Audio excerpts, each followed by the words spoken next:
Overwhelmed with online or just wanting to learn more about how you can build a successful business amidst all of the self-appointed gurus, big buzzwords and empty promises? The Breaking Digital podcast by Doyle Bueller tells you exactly what smart entrepreneurs need to know to escape the clutter, get clear of the confusion, and pass the bullshit of building and growing a successful business online. It's about digital leadership and delivering the best value for your business online to your audience. Now, here's your host and author of the book on digital leadership and online marketing, The Digital Delusion, Doyle Bueller. Hello and welcome to Breaking Digital, the podcast for smart entrepreneurs wanting to become true digital leaders in their industry and to own online. I'm Doyle Bueller, and I am so excited to be bringing you a special guest today. I'm really looking forward to helping you learn more about what you can be doing online and helping you to do it better. And if you have any comments throughout the program, please feel free to connect on Twitter at Doyle Bueller with the hashtag #OwnOnline. You can also find the resources that we talk about, as well as the podcast for download on iTunes or thedigitaldelusion.com/podcast. All right, let's get started. All right, hello and welcome to Breaking Digital Podcast. I'm Doyle Bueller, and today I'm bringing you a special guest, all the way from Queensland, Liz Campbell, who is the founder of the EC writing service. She calls herself the word stylist, which is a pretty cool term, and she's also the author of the Amazon best-selling book, Words on the Web. Wow. She's been a publishing journalist for a long, long time, apparently, since she was a kid, and published journalist, rather, since she was 14. So welcome to the program, Liz. Very, very happy to have you here. Hi, thanks so much. I really appreciate being here. Yeah, so cool. So tell me about your writing adventure so far. Well, yeah, it did start quite a number of years ago. When I was 4, I penned my first book when I was at kindergarten and gave it to my mum as a present. I'd written a little story about a runaway $1 coin and did the illustrations and whatnot. She kept it for many, many years, and I went to get it off her only very recently because I thought it may have some best-selling merit there as a children's book, but she'd thrown it out as all, mothers do with all the stuff that they get from their kids. And then from there, I loved writing. I just loved the freedom that it gave me, and I knew that I never wanted to do anything else. And so when I was in year 9, we had to do work experience, and I got a gig at the local paper when I was 14, and I wrote a story about all the kids doing work experience from the school that I was at and my experience, and that got published as a full-page article. And basically from then on, I was just hooked. I couldn't imagine my life without writing or without journalism. I went on to be a journalist with News Limited and other various independents. And then I created my own business called EC Writing Services, where I would write online content with my journalism flair to help people stand out and leave a lasting impression so that they could generate leads and boost their business. And that's been going for about 5 or 6 years. I did that as a side project when I was editing. Mm-hmm. And then I just decided one day I'd really had enough of the media the way it was, and I felt that there was more to life than being chained to my desk, working around the clock and being stressed out. And so I decided I'd be in my business full time and be chained to my desk, working around the clock and being stressed out. No, just kidding. Yeah, exactly. Not like that at all. Yeah. And so now I write every day. Oh, that's perfect. So you're feeding the addiction then. What kind of projects do you typically work on then in the online space for online clients, or do you do some sort of regular traditional journalism as well? I still edit a magazine on the Gold Coast called Get It Mag, and it's produced on the Gold Coast, but it's a national magazine because it's online and we have international readers, so it's really cool. I still have my finger in the media pie a little bit, but it's a much nicer area to work in, considering that it's fashion, beauty and lifestyle and not hard-nosed news. And I also write for a number of publications. So I do freelance writing for magazines, but I also do some work for online platforms like Tweak Your Biz and Flying Solo. And then with my day-to-day writing, I write websites and blog content for small businesses, predominantly in the fashion and beauty industry. Okay. And that keeps me very, very busy. And what kind of writing would you do for these small businesses then? We do, I do website content, so like homepage, about, services, and pulling it all together so that they can just go off and give that to their designer or their developer, and it goes straight in, plugs into the website that they're creating. Or we rewrite content as well. So I often get people coming to me saying, I just need to have my About Us page rewritten or my bio rewritten. And so we do that. And I also do ghost blogging. So my team and I will write blogs for businesses that they can post as themselves. So we come up with topics and we work with our clients on that, and we actually write the content and source the images and send them a complete package, and then they just post it as themselves. Okay. So it's really cool. Yeah, for sure. So how do you actually do that? Sort of how do you become that person or that business? Good question. So I did that off the back of my journalism degree, and I felt that having a journalism degree gave me a point of difference. Most journalists will go into public relations, and I didn't want to do that. I simply wanted to write. I didn't want to have to deal with crisis care or doing big campaigns on launch products and that sort of thing. I just wanted to solely write, and so I decided that my business would be purely writing services, and the point where we don't post the content for you, we just write it, and that's it. That's all we do, and people need that service, I've discovered, because we're very busy, and people, I find that they don't know how to write, or they don't like writing, or they simply don't have time for writing. And so that's when they get in touch with us. And our work usually comes from developers or designers, sometimes PRs and sometimes marketing experts, but mostly people will go to a developer first and say, I need a website. And then the developer will say, well, we don't write your content. You'll have to find a content writer. And then they find us. Or they find somebody to write their content. Yeah, and why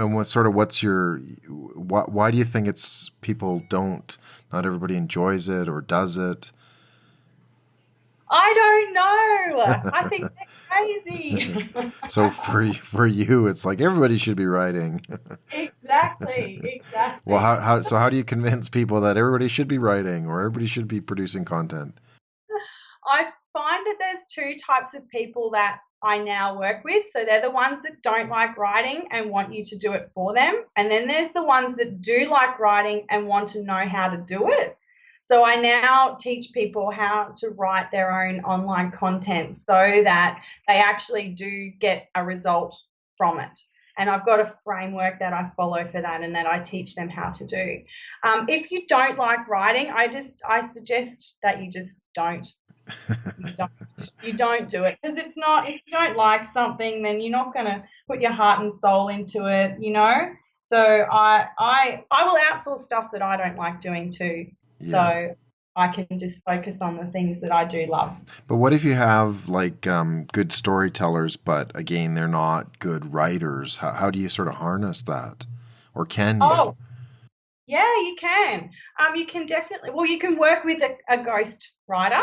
And you can be interviewed by them, and then the ghostwriter will put your content down for you, and you can then have a look at it and make some tweaks to it. I find people, if they can't get their words down on paper, that's a good way of going around about it. But also I find that some people just like to talk, so they'll record. I tell them to record themselves, and then we can get it transcribed and rewritten into a blog or several. I find that when they get on a roll with their when they're recording, There might be like several blog posts or several content writing ideas in there. So we pull them out and yeah. And how do you create those ideas then for them? Do you just kind of say, here, talk into the mic and we'll produce something for you? Or do you give them some questions or?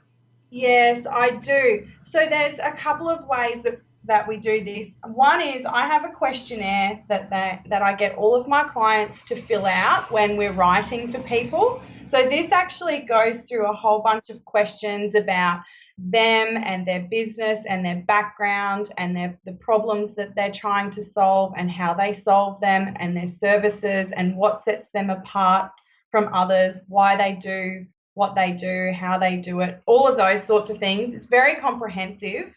And most times I find that people are able to fill this out. So if they can't come up with ideas themselves to write, filling this out gets them started because they're actually writing, but they're answering questions.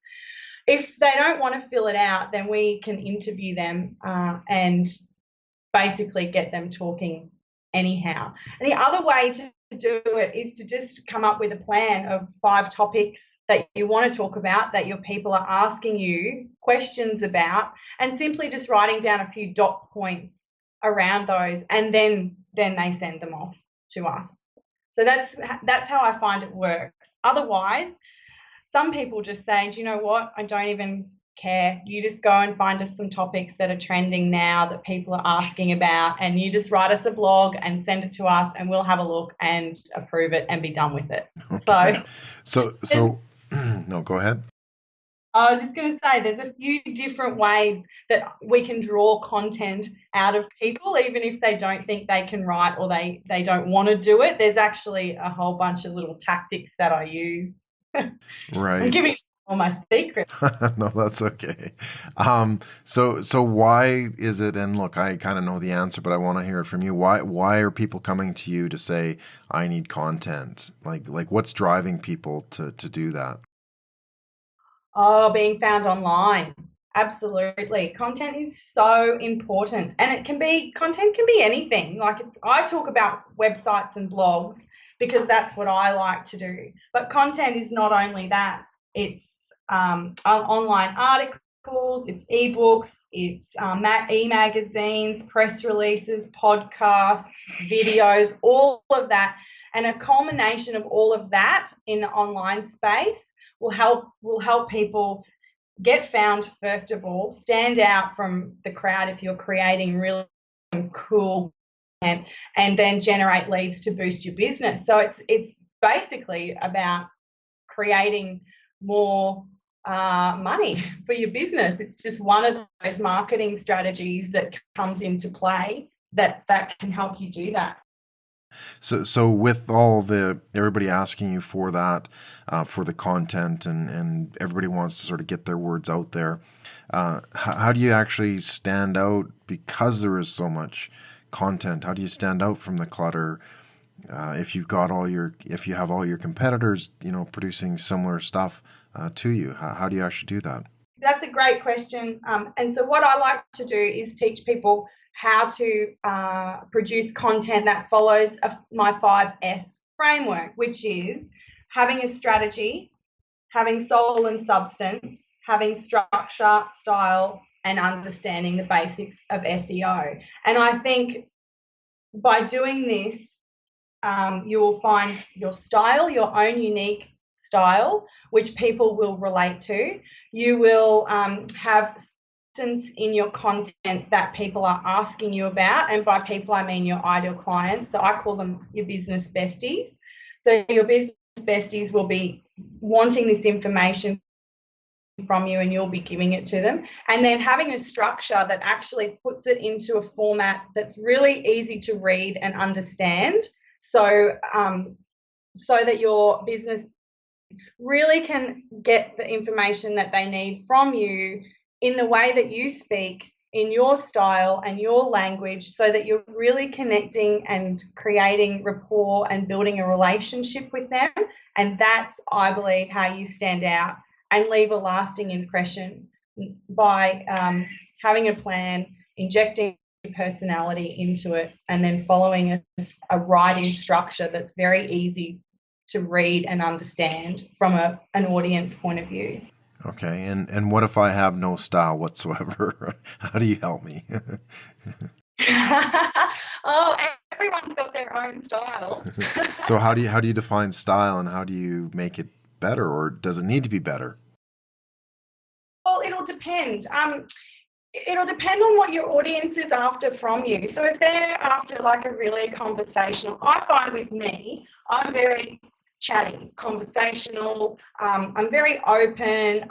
I get told that I'm approachable and personable. So all of how I'm speaking to you now should come out in the content that I'm producing, because that's what people will relate to. If then they meet me, they will see that my content writing and my words and my personality all come together into my own unique style.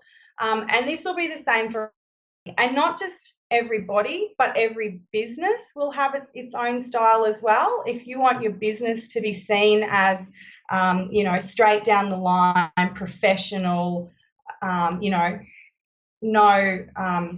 BS really, then that's the way that you'll write your content, because that's the way that you will have figured out your audience or your clients or your customers want from you. But let's say you're an accountant. Should you be okay? We can maybe talk about style, but what should you also be talking about? Should you just be technical? Should you intersperse some fun, or how do you kind of find? Actually, we've heard the term before, voice, and maybe we're talking the same thing. But is there a voice that you can sort of develop as let's granted, or digital marketing or something like that? It's not really that exciting. How do you sort of build that into what you're producing? It's true. Accounting can be very exciting. Can just it? like Okay. yeah, why not? Like, we all have to know our numbers. We all have to know the effects of what our numbers can have on our business. And if you're not looking at that, what can happen? So many different ways that you could inject some fun into content writing. But should you? That's kind of what I'm asking, is should you interject fun? Let's say you are a big accounting consulting firm. How would you sort of create content for your audience? Well, it would depend on what they were wanting. If they wanted dry content, I would definitely say steer clear of any sort of technical jargon or industry jargon, because people don't understand it. And that was one thing I was taught first up when I became a journalist, is that you don't talk like that to people because they don't get it. They might get it because they're like that all the time, but your average Joe won't. He won't understand that. And people they just want basic information. So if you're a big accounting firm, well, why can't you inject some fun into your content? Like plenty of big businesses do. It doesn't mean that they're unprofessional or that they aren't as good as what they say they are. But two, with your content, wouldn't you be sharing information that will really help your target audience? So how can you save money in your business? What are the 10 ways of doing this? What happens at tax time? What are some money saving tips that you can give around tax time? What are some other money questions that people are asking? Why can't you be answering those? So it doesn't have to be like fun as in you taking the mickey out of your industry, but fun as in, here's some really great things that we've been asked this week by people, and we want to share it and we want to make it fun for you. Why wouldn't you want to make numbers fun? Yeah, I find numbers so boring. I would love to something that would like give me a fun element when it came to numbers. Yeah, no, for sure. So can you ever then produce too many blogs, too much content? Yeah, I think you can. I sort of talk to my people about, it'll depend on target audience wants, but I find a weekly blog is enough. some daily post out, and it'll depend if your audience is up for that sort of information. I even find I subscribe to a lot of big marketing companies to get, just to keep my knowledge up to date. And I get emails with their new pieces of content every day, and it does my head in, and I don't read them all anyway. So I just think people don't really have the time to be going through, daily posts, and weekly is okay. And then I tell people if they're overwhelmed and they can't do a weekly post, then try fortnightly. And if fortnightly is still too much, then try just get something out monthly and then build up from there. But it really does depend on what your audience is after. Well, can you sort of expand upon that? Like, how do you actually put these ideas together so that people are interested, or that people are reading it? So I find that before you even start a blog or any sort of content, you need to have a strategy around it. So it's all fine to start something, but if you don't understand why you're doing it and you don't have a goal in place to achieve, then there's really no point, because you could be just writing content and publishing content without getting a result for it. You know that the best content doesn't happen by chance. There's always a strategy behind it. So the strategy is to have a plan. Like, who are you writing for? This is your ideal client. This is who I call your business bestie. You need to know about these people. So you actually need to do a fair bit of work around who that target market is and who that ideal client is, what they look like, what they like, what they do for a job, how much money they make, where they hang out, do they have kids, do they have pets, all of this stuff. All of this information will help you with your writing when you get to it, build a relationship. We'll touch on that later on. But the strategy also includes then, are you going to write a weekly blog, a fortnightly blog, or a monthly blog? Are you going to do it yourself, or are you going to have one of your team do it, or are you going to outsource it? How are you going to promote it? Are you going to just post it out on Facebook, or are you going to post it to LinkedIn, or are you going to send it in your email newsletter? So you actually have to have a strategy around before you even start writing it. You have to know if your ideal target market are actually going to want that piece of content. So you've got to ask them. So, if I put out a piece of content on the 22 different ways to promote your content.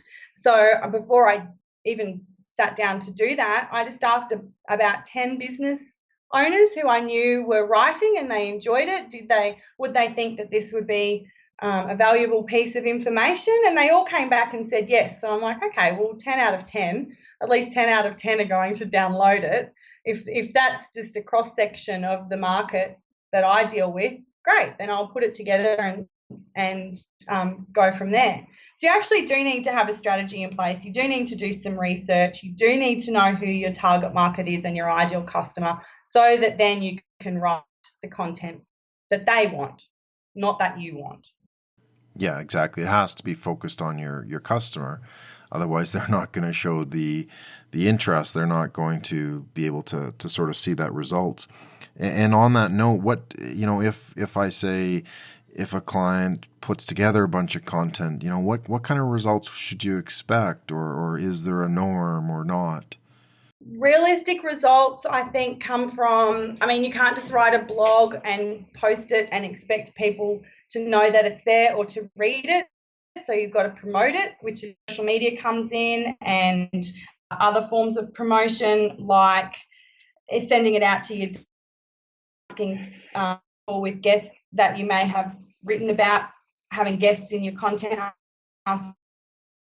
sending it to a few key people and asking them to share it, posting it in LinkedIn, posting links in your other social feeds as well. But the results you can expect, so you don't expect instant results and instant sales. I just think that's unrealistic for people to expect that. But the feedback I've had from my clients is that they will get more clicks.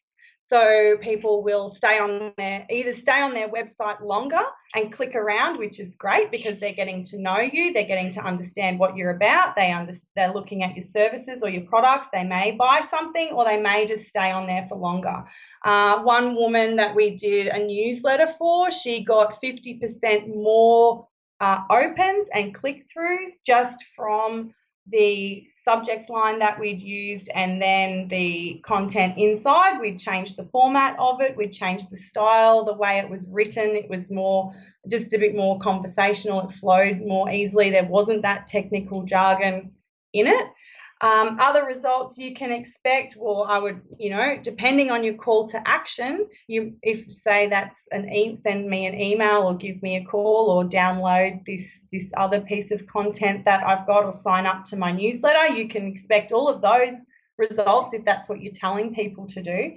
But I do have to stress that it's a long-term marketing ploy. It's not something that happens overnight, I don't believe. I think it's more about content is more about building a rapport with people, getting a relationship happening. They get to know and understand you and what you're about. They get to see you as the expert in your field, and then they trust you enough to buy from you or pass on your details to somebody who's looking for what you're offering.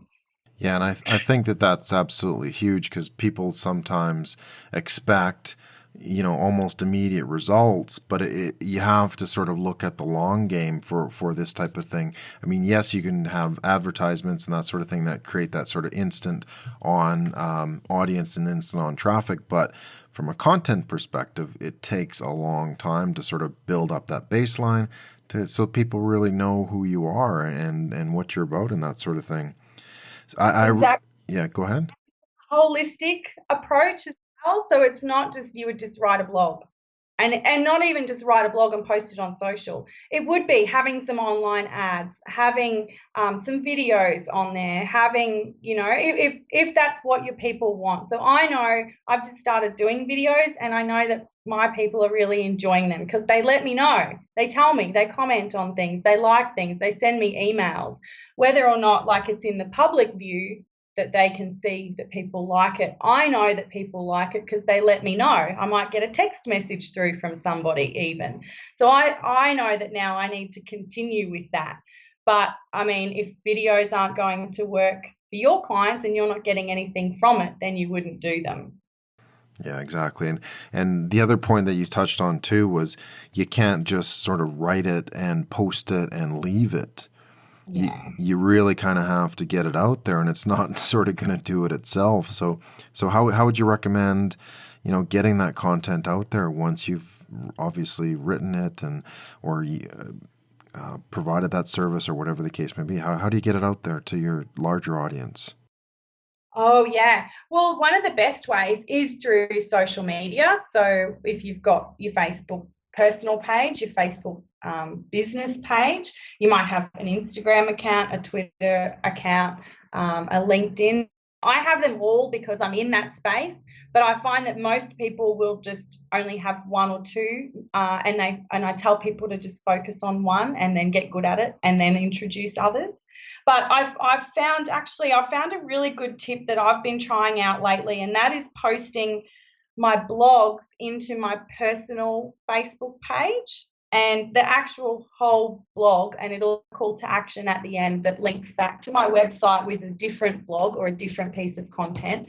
But I am getting really good results from that, and in the sense that it's creating engagement.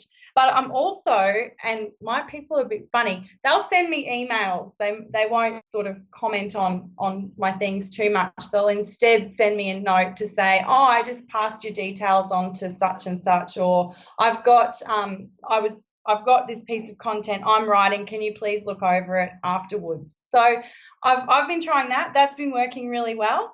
I would suggest sending it to your email database as well. So even if that's just a monthly newsletter, you can say, here's my latest blog post. Head over to my website and have a look at those. I would also be sending it just to key people that you've spoken to about them. So I know that with the 22 content promotion ideas, a little ebook that I pulled together.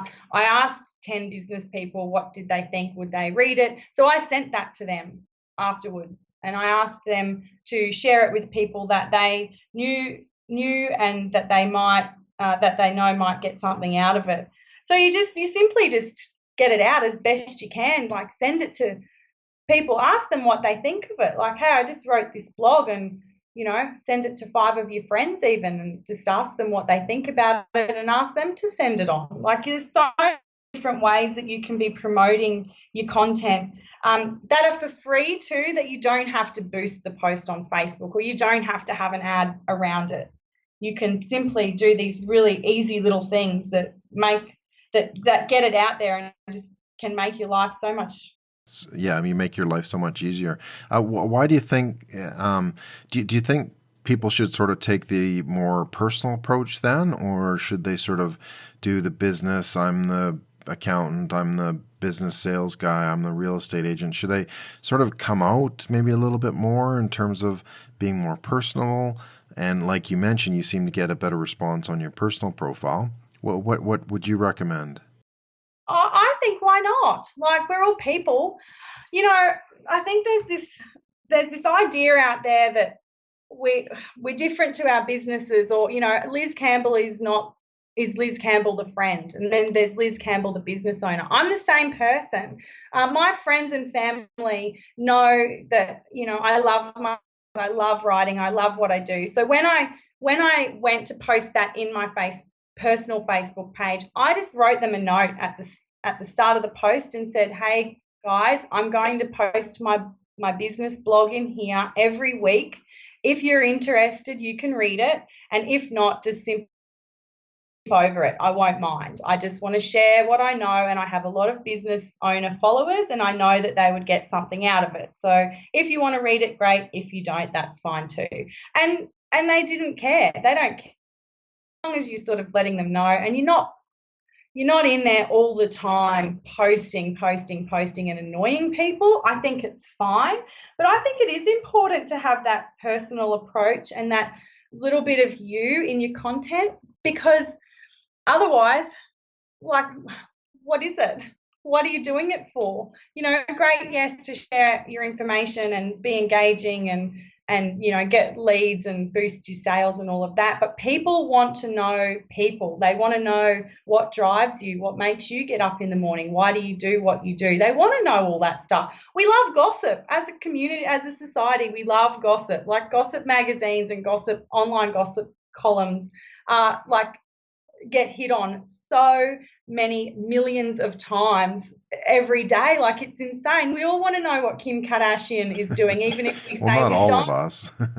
Oh yeah, but she's out there at the moment with her naked photo or whatever. Yeah, okay. People have heard about that, like, we all hear about it, and we all go, oh, well, if we don't like it, oh, there's Kim Kardashian again, bloody getting more, publicity or whatever, or, oh my God, it's Kim Kardashian, look at her, So we love this element as a society. We are nosy. We do want to know stuff about people. Well, that's our monkey brain going into overdrive.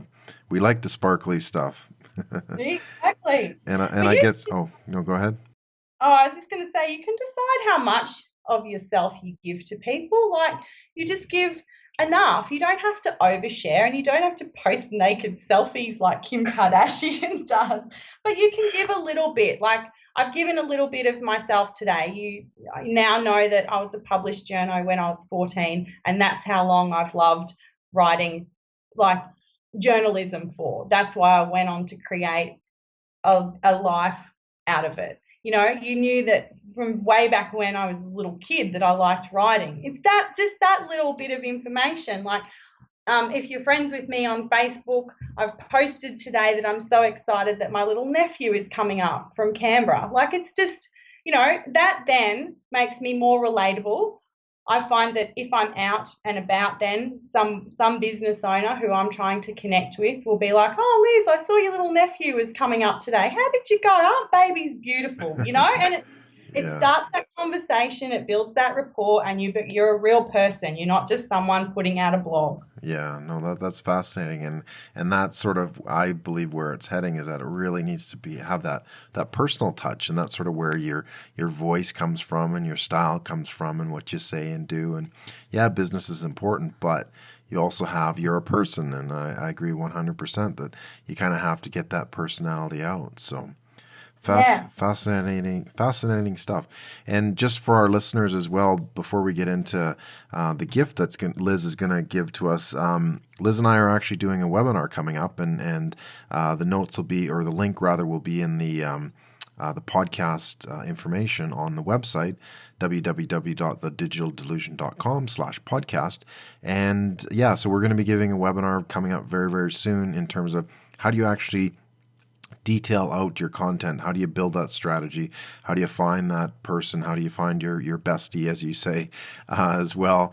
And we're going to be giving some really cool strategies. So with that in mind, I think you also had a gift that you wanted to provide just to get people started on how can they start building great content or remarkable content.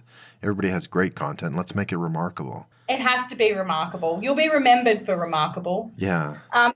So I'd love to give listeners today some free templates that I've got on how to make writing so much more easier if you're struggling with it, and if you don't know how to write, or you don't know how to start something, or you don't know how to come up with ideas, to get you started just as a basic guide over at ecwritingservices.com. Under my free gifts tab, you'll find something that I call a content creator that will give you 100 content ideas in 10 minutes. It's basically a brain dump, and it's so cool. It works so well. I get really good feedback from it.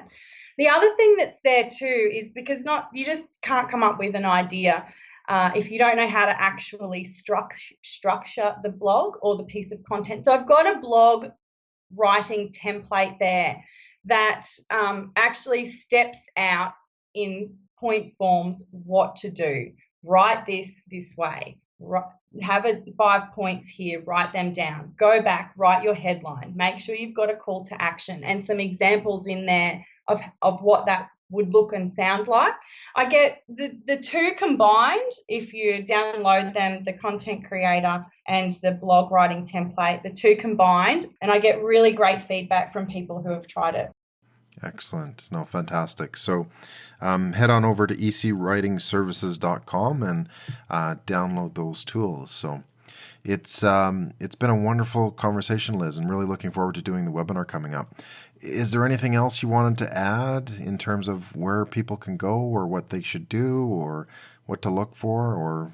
I think just recapping on what we've talked about today, because there is a lot to content writing, right? But there doesn't have to be if you just follow a framework. And I would suggest that people just go and write down a plan of what they actually want to get out of their content before they even start writing. If you're already writing, revisit your plan and make sure that you're still on track with it, or because it's very easy to get off track and off topic and talk about the things that you want to talk about rather than what your people are wanting to know.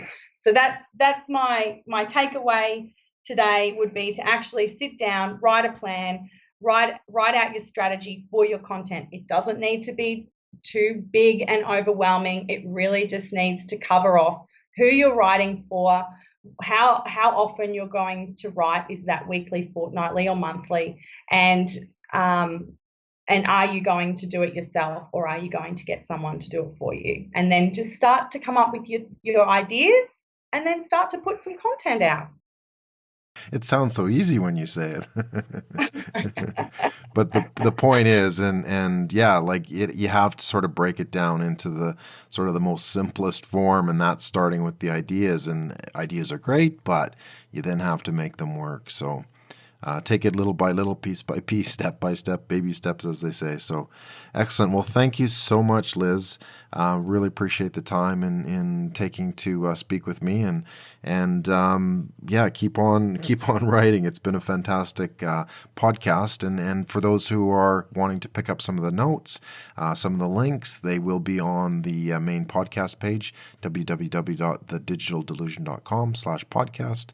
And thank you again, Liz, and we will see everybody online. Thank you very much for listening to Breaking Digital, the podcast for smart entrepreneurs wanting to become true digital leaders in their industry and to own online. If you have any comments on the program, please feel free to connect on Twitter @DoyleBuehler with the hashtag #OwnOnline.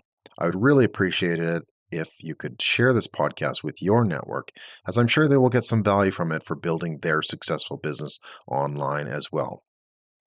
You can find the resources that we talked about, as well as the transcript and full podcast for download on thedigitaldelusion.com/podcast or on iTunes or on SoundCloud.